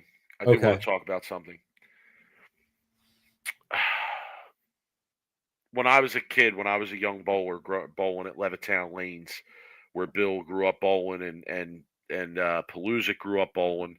And I went there a little bit later than those guys. Like I went there when I was a teenager. But at Levittown Lanes at that time, it was a really special place because there were just a lot of good, knowledgeable bowlers around the bowling center all the time. And we were always there practicing and hanging out. And a lot of times the older guys would want to show us something or talk to us about something. And there was one older gentleman there. His name was Val Fattori. And one day, I forget how this came up, but one day he pulls us aside and he gives us a speech about how bowling, especially like tournament bowling and match play bowling, is all about the heat. It's all about the heat. Okay. And he gave us this impassioned speech about how important the heat was in bowling. Okay. Now, I would assume most of you out there know what I'm talking about without explanation, but if you don't follow, it's the pressure. It's the pressure. Like, if you're bowling and you're bowling match play, you're bowling a must-win game, a lot of what happens in that game has to do. You're one of your ultimate goals in that game should be to apply the pressure. Turn up the heat. Turn up the heat. And then on the other side, can you deal with the heat? Are you cool enough to walk in the heat and take it and survive? Okay? And I'm sitting this speech to us, I'll speak for me and Palooza because I know it's true, man. This speech to me and him meant everything. For years afterwards, it was just about the heat. It's about Hoss. Just give them the heat. It's about the heat. We just got to put on the heat here. Okay? And I have to say this because I watched a lot this week, especially of the match play. I pretty much watched every game of the match play this week. The art of applying the heat and dealing with the heat is becoming a lost art in the game. Rob, I'm serious. I have never seen such crumbling, okay, and Charmin squeezing. Oh my God! Crumbling and Charmin squeezing from bowlers at the top level of the game. Okay, I mean, I remember a time when if you watched professional bowling and one player opened, it was almost a given that the other player was going to go up and go pack, maybe not strike, who knows, but at least throw some of their best shots of the game because they understood the transfer of the heat. Rob, I could not believe how much crumbling was going on out there. I mean, do you watched as much as I do? Do you agree? It was like there were some matches where I felt, neither of these guys want to win. Neither of these guys want to win. Nate Purchase. Oh. Nate Purchase against EJ Tackett. EJ Tackett. Yep. Every game. I know. Every game this kid got up with the ball in hand with a chance to win and clearly just threw a non-quality shot with the opportunity to win. And Hoss, I respect the fact that you're there. I get it, but young kid too. Those are the opportunities you got to. I just talked about Kevin Williams having game in hand, and he goes gutter spare 9 out. And Rob, he wins the game. He won that game because Justin Knowles couldn't get up and do what he needed to do. Kevin also. Where is the heat application here, people? Kevin threw a 7 on a fill to lose one match.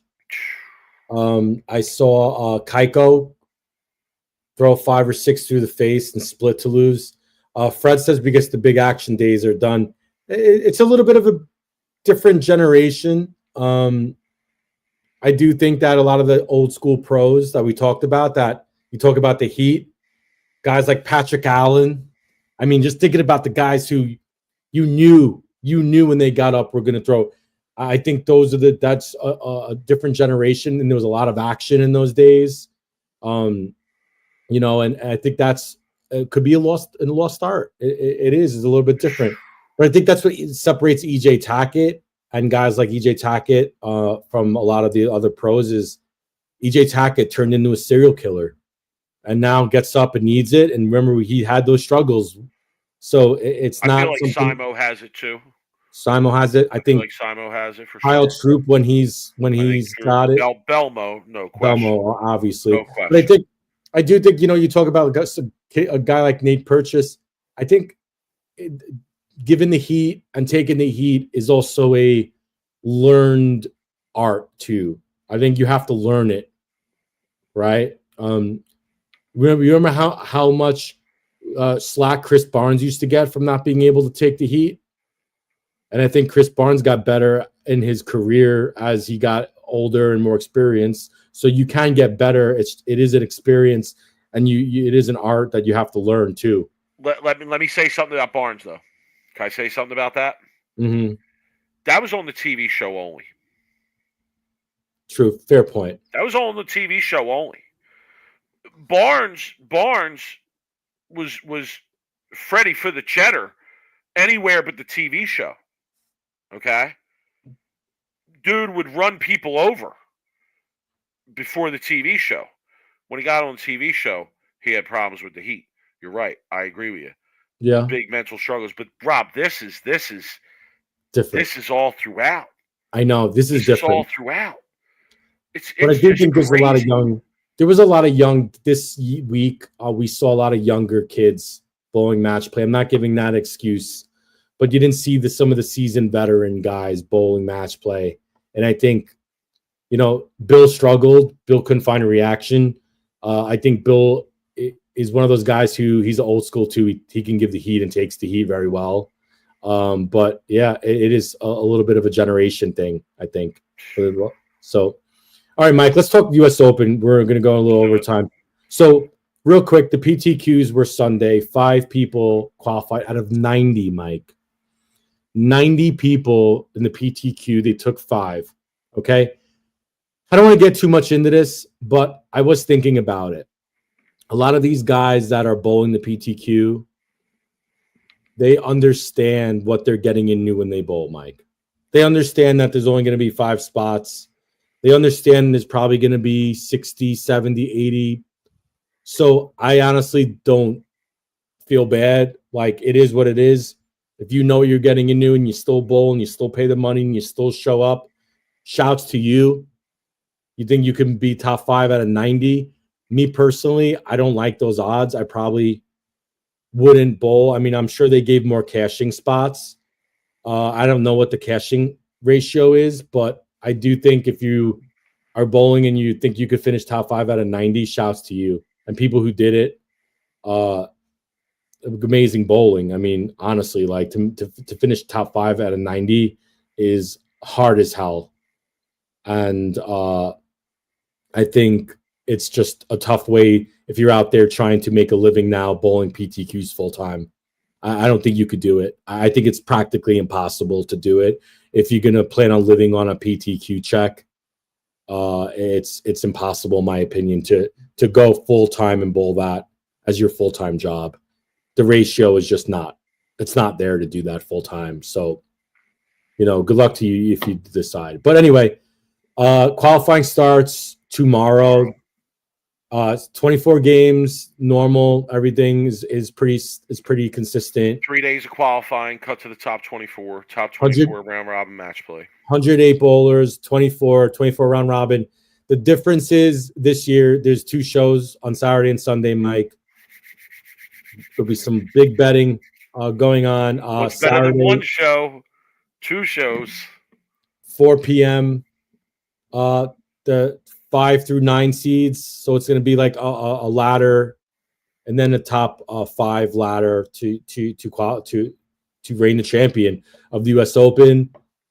Yeah, I mean, you're asking me what I'm gonna bet if I could bet futures, which Bet Rivers took down today for some reason really early. Yeah, I tweeted at them. They DM me. They told me they're trying to get it back up. Oh, So okay. so if you want to bet some futures, definitely. Mike, I would say check tonight after we're done here, or check before tomorrow okay. morning when the qualifying starts. But I 36 mean we paid could at talk the some Open. picks. So 36 out of 108. That's a 1-3, or 1-4. No, it's 1-3. My math is shitty right now. I'm gonna log in right now and see if it's up actually. Mike, there's only really 4 futures you can go here. Tackett, Simo, Belmo, Kyle Troop, right? Kyle Troop trying to repeat. The last 3, Mike. I'd like Bill, who's probably Bill. got the lowest odds out of all the ones you mentioned there. I mean, he Bill. won the U.S. They're back up. They're back up. Okay. They're back So up. Let's talk odds. this week. You can get EJ Tackett at plus 450. It's Simo. It's Simo, Tackett. All right, hold on though. Fred Stevenson in the chat mentions this. Simo had back issues last week. He did, but I mean, I do know that he was planning to get some treatment before this tournament, so could be good about that. Kyle plus 700, but Rob Belmo at plus 900. He'll be there. I don't know if he'll be after plus 900. I mean, you can't go against Tackett. He's the best in the world, and over 48 games. Bill at plus 2,000. I like that. I'll tell you what. I wouldn't mind AJ Johnson at plus 2,000 either. Dude, there's a few gems you can get, and I know you don't like I know you like looking for long odds. I think someone like Buttriff, even I would put some money down on Buttriff. Like coming off a big week, I think Buttriff misses too many spares for me in this environment. No, but Buttriff's had some success on tough patterns, bowling really well. Plus 2,000, but the other guys at plus 2,000 are Bill, Boog Kroll, AJ Johnson, and Chris Vi. So you're telling me you would? I mean, if you're going to take Buttriff there, like I'd prefer to have Johnson, Vi, or O'Neill before Buttriff at plus 2,000 there. Yeah, but I think, like I said, I mean, you got to also look at the lefties too. If the lefties have it on those patterns, they're going to have a big advantage over the righties sometimes. So, but Buttriff's funky roll and his urethane and his double jointed wrist, sometimes Bub Butters has a lot more than a lot of people have on those really tough patterns. You know what I mean? Tom Barrett at plus 3,000. I don't mind that. I mean, at this point, I think it's going to be EJ Tackett. I think this is an EJ Tackett type of tournament, Mike. The U.S. Open, this is a 48 game. It's not a sprint. It's a marathon. And he just seems to always be leading these type of tournaments. Am I wrong? No, I agree with you 1,000%, bro. Yeah. I mean, I think, if you're going to, I'm just going through the odds and trying to find some super long shots that I like. Yeah. Thomas Keiko made the show at the U.S. Open a couple of years back. I believe he's plus 5,000. I know the futures. I'm going to stay away a lot of. I might do what I did this last week and maybe take like $15 and just try to spread it out. But anyway, how about this, Hoss? I know this would be super long shot, but you mentioned what if the left has it? Brandon Bone at plus 9,000. Brandon Bone's not winning the U.S. Open, Mike. Come on, man. You just to me. I'd rather. What's Cam Crow at? I'd rather take Cam Crow than Brandon Bone. Plus 15,000. I'd rather take Cam Crow at plus 15,000. Okay. I'm just saying, like, you got to be realistic sometimes too in the future. Like, you look at the odds, but I mean, realistically, like, what are they really? Well, you're also right that the U.S. Open is traditionally a tournament where a very established player wins, right? Like you rarely. I mean, I know it's happened historically. There's definitely some instances of it, but it's not the norm for somebody to come out of relative obscurity and win the U.S. Open, right? Kevin's got a good. I actually would love that bet. That's John available. Janowitz. That's available. John Janowitz at plus 50,000. To me, that's a great bet. Like, he's great when they're tough, and he'll make match play. Like, Actually, I'm gonna take that, Kevin. I appreciate it. That's a good one. Frankie Lavoie plus 4,000, past 2-time U.S. Open champion when they're really tough. But notoriously, I mean, you look at the last 3 people who have won, Mike. What is it like? It's Tackett. It's Kyle Troop, Tackett, and Simo. Right? What does that tell you? You know, and then I think maybe Belmo, some in probably 2022. So you just have to kind of go with sometimes in this tournament, you got to go with the big names. But anyway, Mike. All right, Mike, you ready to roll? Do you want to give the people what they want? Yeah, let's do it. All right, let's go. If I could find my graphic.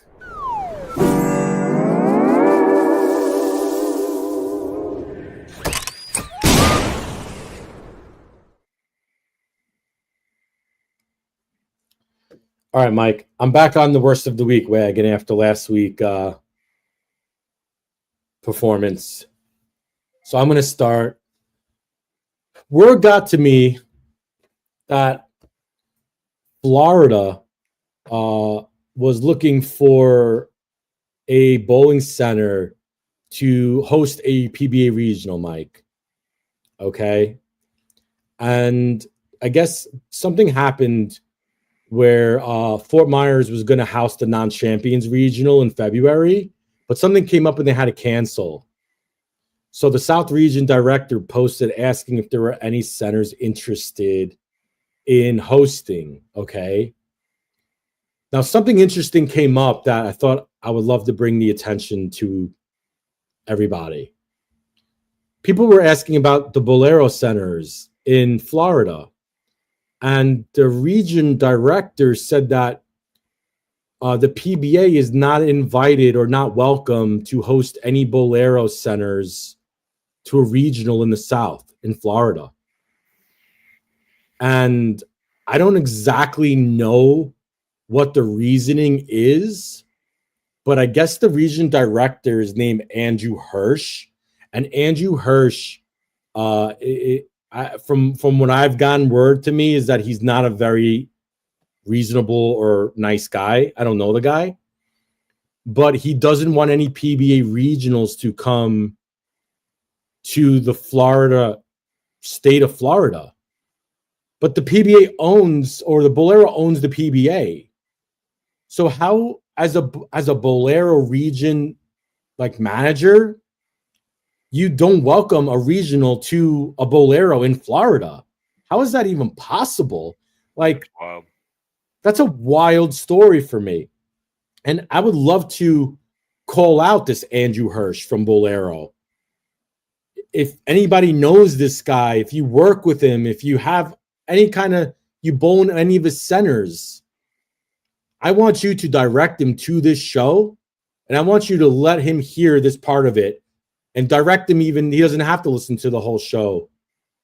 90 minutes. Put it on YouTube. Put it on the YouTube. Show him this clip. Why aren't you allowing the PBA to come to a Bolero center in Florida when the Bolero owns the PBA? I've heard terrible stories about this guy, Andrew Hirsch. So what's going on, bro? Like, I want to know.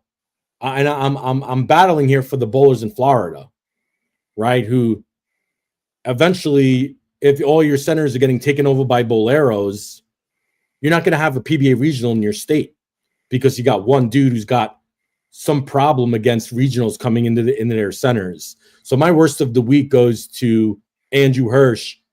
If anybody knows him in the chat, I see Uli Boy, or I don't know how you say it. Email him, tell him, send them our way. I'd love to get him on the show, bring him on as a guest, and see what his problem is with the PBA coming to a Bolero. That's Bolero. Is Bolero the corporation aware of this guy's stance? I don't know. But I feel like this is something that a lot of people won't call out because people are afraid of maybe this guy, maybe Bolero. I don't know, but I'm not afraid to call out his guy's bullshit. If that's the case, I would like to hear his side of the story. Well, I mean, So, I think Anthony hits on it partly here. Like it's probably business money related. I'm sure they're making more money from open bowling on a weekend than they are on a weekend yeah, when they have but a lot of PBA centers regional. do. A lot of centers do. But a lot of that's not it. A lot of centers host regionals knowing that they're probably going to take some kind of business hit. But there does come, you do get some benefits of hosting a PBA there. Like it's a give or take too. But if you're the PBA, Anthony, Bolero owns the PBA. You would think that the PBA, that a Bolero director in the region would welcome the PBA, or Bolero would tell this guy and say, look, like, hey, the PBA is in a tough spot. We need to host a regional. Can you find a center somewhere in Florida or in your region to host it? You would think that they would have some kind of they would welcome the PBA to some center in that area. That's wild. All right, my worst of the week is from, I don't know, I forget where exactly I got this from. It's not a post, it's a comment. It's two comments actually that I'm going to give worst of the week to. But the post was of Bill shooting 840 something for the first 3 games in qualifying. Oh, here we go. Easy house shot. I love it. The comments. And people, I think Hammer put it up or the PBA PBA put it up or whatever. And of course, there's going to be comments, right? Of course. And I had to give worst of the week to a couple of these comments. One is by Lenion Draco. And he says, I just saw a 16-year-old roll an 890. This is not impressive. And while he's right that a 16-year-old did shoot 890 recently, obviously. Yeah, Nico knows. Nico's the true fan of the show. He knows. It's while that is true that a kid did shoot 890, certainly not on what these guys are bowling on, what Bill is bowling on. And just to point out, like that's something that's wrong with our game. Like that perception should not exist. It's a shame that it does. I know people might think that perception is not very widespread, but you're wrong. It's actually really widespread.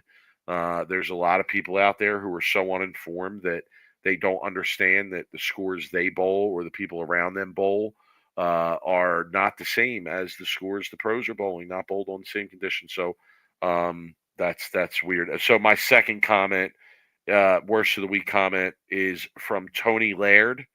And his comment on the same video was, must be a tough shot.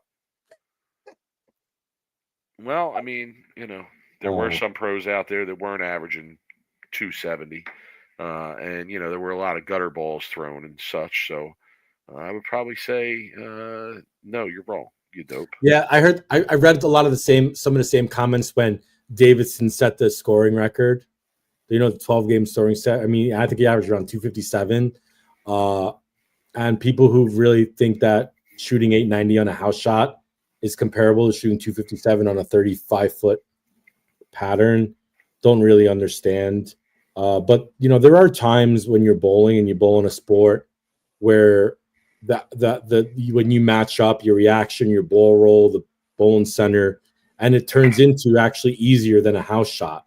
I mean, it happens where all of a sudden you got that look and you're like, holy crap, like I could throw it anywhere halfway decent and strike. But in order to get to that point, you have to know what you're doing. In order to get to that ball reaction, to get to that ball speed, to get to that line, to get to all those right pieces to fit in like a puzzle, you have to know what you're doing, or you just have to maybe get lucky and fall into it.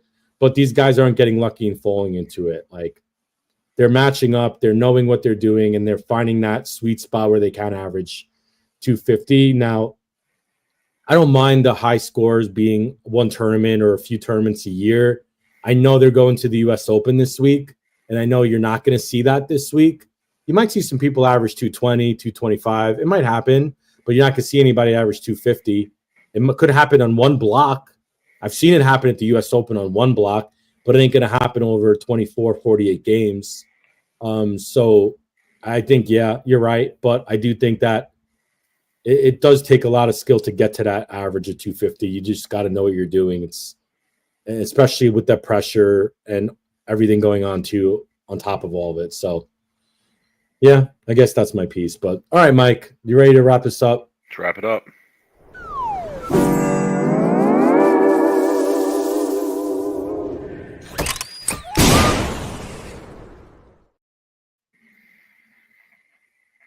My final thought is this: it's U.S. Open week. I know you still feel like this is the best week in bowling. I'm hesitant now that Bet Rivers has a great betting app to bet bowling. I love it. I love it. It might change. You're starting to see the light. The Masters might turn into the best week of bowling instead of the World Series of bowling. I agree. Rob, we're on the same page. I feel like Masters week is now the best week of bowling because you got endless matches, endless 3-game matches all day, all you can eat buffet of bowling gambling for the losers bracket, winners bracket, all kinds of brackets going on. Now, what I want to say for my final thought, it's a question I'm going to pose here. I'm going to give a theory as well. I got killed. I got killed last year betting the match play of the U.S. Open. Okay. And what I was trying to do is I was trying to find advantageous matchups, right? I was trying to find, okay, is a lefty bowling well on this particular pair and the lefty's going to win there. So I got crushed doing that. And honestly, that strategy's tough because it involves a lot of research when you don't have a lot of time. Can I give you one strategy? I want to talk. I just want to talk before this tournament kicks off. I just want to talk to our people here about betting strategy for the match play portion. I have a great strategy if anybody wants to hear it. Go ahead. Find 1 or 2 pros that have an amazing reaction. Watch them. Watch qualifying. Watch it. And watch to see who has, in your opinion... But hold on. Here's the problem. Wait. Here's the problem. You're forgetting something. The match play pattern switches. It does. Okay. So, what you watch in qualifying is not going to apply to match play. But you don't bet the first few games. So here's my strategy. You don't bet. There's 8 games of match play round robin, right? You don't bet the first game. Maybe you don't bet the first 2 games. See what's going on with the scores. Watch like a hawk those first 2 games. Watch every match you can. Single out your really good ball reactions and then try to ride those people. It's funny you say that because that's actually the strategy that I am thinking about, and that's what I was going to say. That's what my suggestion was. Exactly what we did on the show at Delaware. Like we knew Fa had a great reaction. Pick 2 guys and bet $50 on each of those guys every game. 2 legs, singles, whatever you're going to do. Mean, in an 8-game block, what's a good match play record? 7-1. I think you rarely see people go 8-0. So you'd be looking to go 7-1, 6-2. So let's say if you had 2 guys who both went 6-2, okay, and you bet $50 on each guy each game. At the end, a lot of money. That's not that much. At the end, because you're not going to lose every one, right? So you might lose here or there. You're not going to lose every one for sure. But if you went 6-2, that means you would have won what? You'd be up 200. Even 5-3, you'd be up 4 games. So you'd be up 200. If you went 5-3, you'd be up 150.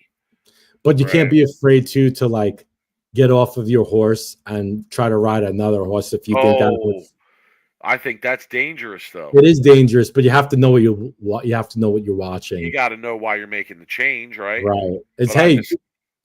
You can keep firing bullets at that same pro, but if that same pro goes 3-5, you might want, if they're starting off 0-3, you might want to switch horses.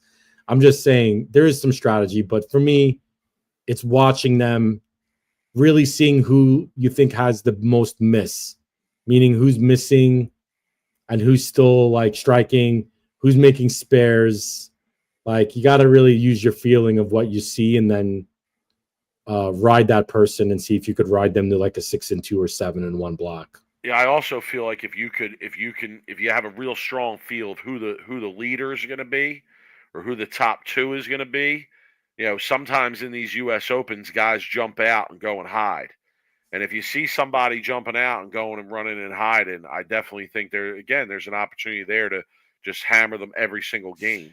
And at the end of match play, what's a good record going to be? Like 18-6. Right, 18. So here's my other strategy: 17-7. Right, so 17-7, you're up 10 games. So if you're betting 50 a game, you're up 500 for the match play on that. If you could find the person that's going to go 17-7.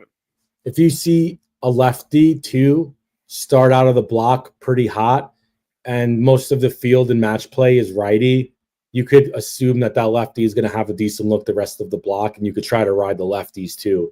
There's some strategies, right? But watching practice sessions and all that, I think is all good. But I think Mike made a good point with the pattern changing. You're not going to really know what's going on until the first few games. Kidney, they didn't practice on pattern 4 today, bro. They practice on pattern 4 the morning that match play starts. There's a practice session at 8 a.m. for 30 minutes, and then practice sessions aren't going to tell me anything from betting. I got to see. No, he just wanted to see what pattern 4 played like.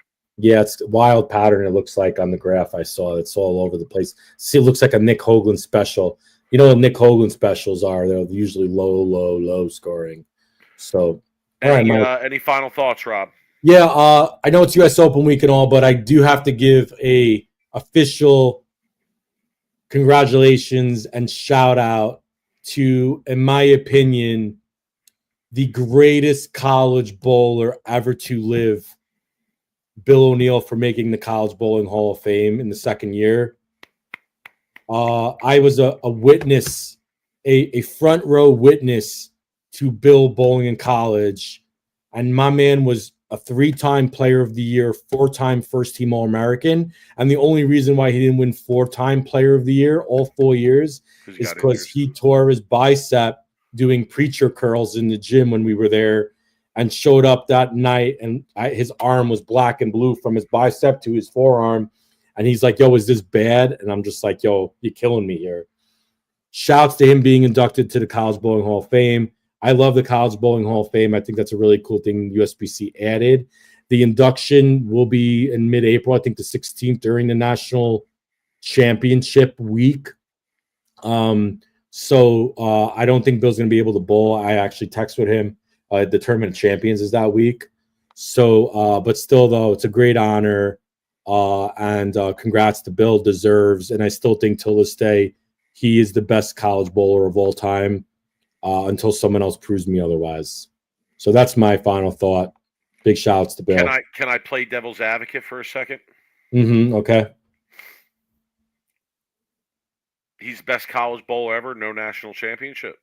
No national championship. Best bowler. Yeah. Just his credentials single it will never be beaten. Or not saying never be beaten, but is a hard thing to beat. Okay. Again, just playing devil's advocate. I know some people would probably disagree. Yeah. Anyway. All right, Mike, you ready? Let's wrap this up. A lot of haters in the chat. Oh, I know. Haters in the chat. I know. Larry, what you so mad about, bro? Larry, man. Yo, man, come on, Larry. Yeah, we went to super. Is Larry mad because we're making money betting on bowling? I don't know, Larry. I don't know. He's mad that I'm congratulating Bill for being inducted to the College Bowling Hall of Fame. I don't know. Follow us on Twitter, Larry. Larry, life's too short to be mad, Larry. We went to super overtime for the people. We did. First PBA tournament to review. So, I'm going to say next Sunday. Yes. Maybe. Next Sunday, U.S. Open Sunday. Yeah, I think we'll be okay. There's no football on. Right? So yeah, I think we'll be pretty good night for next Sunday. Yeah. You got 2 shows, Saturday and Sunday this week. So be aware. Saturday FS1, Sunday Big Fox. Definitely a lot of betting opportunities. So if you haven't already, give us a follow on X. He's at Brooklyn Rob 11. I'm at 2 on 5th. we'll definitely post some bets and stuff for you guys as we get closer to the shows. And we appreciate everybody joining us, even the haters. We love the haters too. It's yeah, we love you guys. Don't forget, like, subscribe, follow, etc. Hit the thumbs up button, all that. Do it. It helps takes us out a little bit. Free. It takes a second. It's free. So help us out. And we will see everybody on next Sunday. Sunday. Go Birds. Later, guys. Peace.